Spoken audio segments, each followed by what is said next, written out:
ये सब बेच देंगे। जब तक मैं हूं आप चिंता मत करना, मैं हर वक्त आपके साथ हूं। शाम का वक्त था।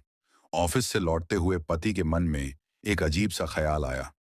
क्या पत्नी सच में इतना प्यार करती है? क्या बस दिखावा है? दोस्तों की बातों में आकर उसने प्यार की परीक्षा लेने का फैसला कर लिया। घर पहुंचकर वह उदास होकर सोफे पर बैठ गया। पत्नी घबरा कर बोली, क्या हुआ? पति ने कहा, नौकरी चली गई, कर्ज भी है, शायद घर बेचना पड़े। पत्नी कुछ पल चुप रही, फिर बिना एक शब्द बोले अपनी चूड़ियां उतारी, गहनों का डिब्बा लाकर उसके सामने रख दिया।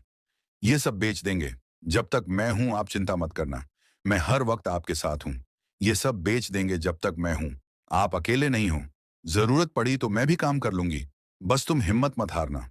पति का दिल कांप गया। फिर भी उसने कहा, शायद छोटे किराए के कमरे में रहना पड़े।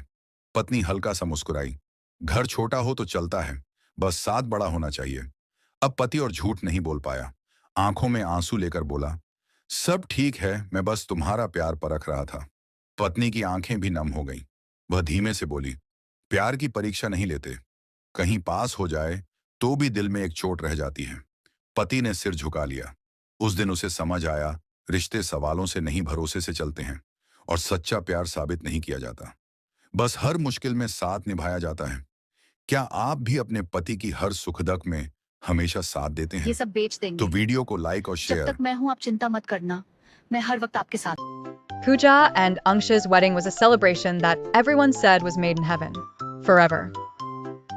But fate always plays its games. Angshu was returning from the office when suddenly a large truck came in front of him. Pooja received the news that her Angshu was no longer in this world. Her world shattered. Some relatives commented, she became a widow at such a young age. What will happen to her now? The girl should be sent back to her maternal home. If she stays in her in-laws' house, it will bring disgrace. The mother-in-law said, I think it's time to give Pooja a new life. She needs to be pulled out of this pain. Angsha's father remarked, but what will people say? So soon, a second marriage. The mother-in-law, wiping her tears, said, we cannot ruin our daughter-in-law's life by worrying about what people think. Pooja was not ready for a second marriage. The mother-in-law tried to explain, saying, Pooja, life doesn't stop. But you are very young. You deserve another chance.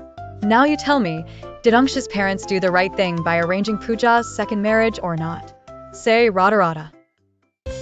Why did a mother bury her beloved daughter alive to construct a grand temple? This incident dates back to 1752. Tara Sundari was the only daughter of Rani Bhavani of Nado, which is now part of Bengal but was once a part of undivided Bengal. Tara Sundari was exceptionally beautiful. She was married to Raghunath Lahiri, who lived in the village of Kajuri in Bengal. However, due to his early demise, Tara Sundari became a widow and continued to live with her mother, Bhavani, in Nado. According to local accounts, Bhavani was married to King Ramakant of Nado, who was known for his debauchery. After their marriage, Ramakant left all state affairs to Rani Bhavani and indulged in alcohol. During an invasion by the Marathas, Ramakant was killed, and Rani Bhavani took charge of the kingdom. During this time, her widowed daughter also stayed with her. The Mughal ruler Sirajul Daulah became infatuated with Tara, Sundari's beauty, and sent a marriage proposal to her, to escape from the Nawab. Rani Bhavani took her daughter to Varanasi via the Ganges, but Sirajul Daulah did not relent. Siya की शादी को कुछ ही दिन हुए थे। उस दिन काम वाली नहीं आई तो सिया बर्तन धोने लगी। धोते धोते कांच का कप उसके हाथ से गिरकर टूट गया। कप टूटते ही वो डर गई कि सास उसे डांटे। सास दौड़ती हुई आई और बोली, बेटी क्या हुआ? सिया घबराकर बोली, माँ, कप मेरे हाथ से गिरकर टूट गया। सास ने मुस्कुराकर कहा, चिंता मत कर, कप फूट गया तो क्या हुआ, मेरी बहू से बढ़कर नहीं है, तुझे चोट तो नहीं आई? सिया को सास के इस व्यवहार से राहत मिली। सास ने कहा, तुझे ये सब करने की जरूरत नहीं, तुम राजीव के साथ समय बिताओ और एक दूसरे को समझो। मजबूत रिश्ते की नींव वैसे ही बनती है। शाम को सिया ने सास के व्यवहार के बारे में सोचा। उसे अपनी भाभी और माँ का अतीत याद आया, जब माँ ने भाभी को काम के बोझ और तानों से परेशान कर दिया था। यही कारण था कि भैया भाभी अलग हो गए। सिया ने माँ को फोन कर घटना बताई। माँ ने सिया की सास की तारीफ सुनते ही कहा, काश मैंने भी अपनी बहू को ऐसा अपनापन दिया होता। सिया की सास ने अपने प्रेम से रिश्तों की नींव मजबूत कर ली थी और ये बात सिया के दिल को छू गई। सीख, रिश्ते खून से नहीं, अपनत्व और व्यवहार से बनते हैं।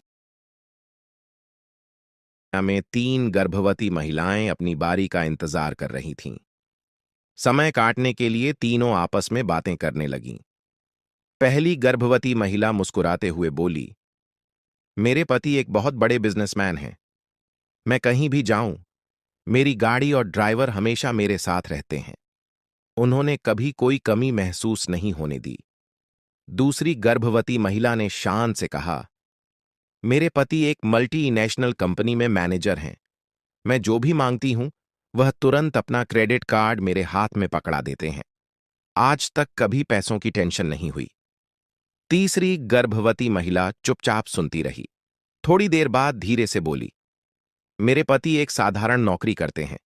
घर में वही अकेले कमाने वाले हैं।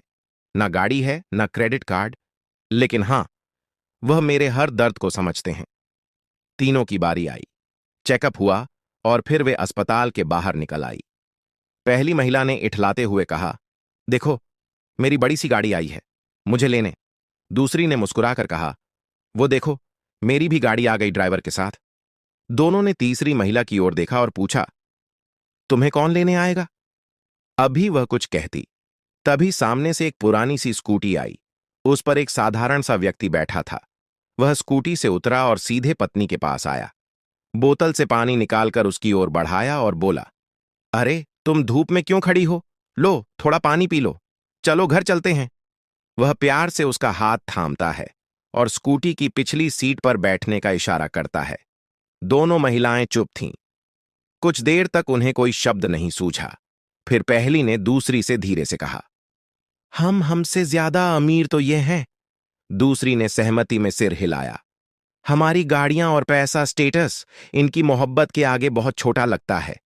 कहानी का निष्कर्ष, असली अमीरी पैसों से नहीं, रिश्तों की गर्माहट से मापी जाती है। जिस घर में प्यार हो,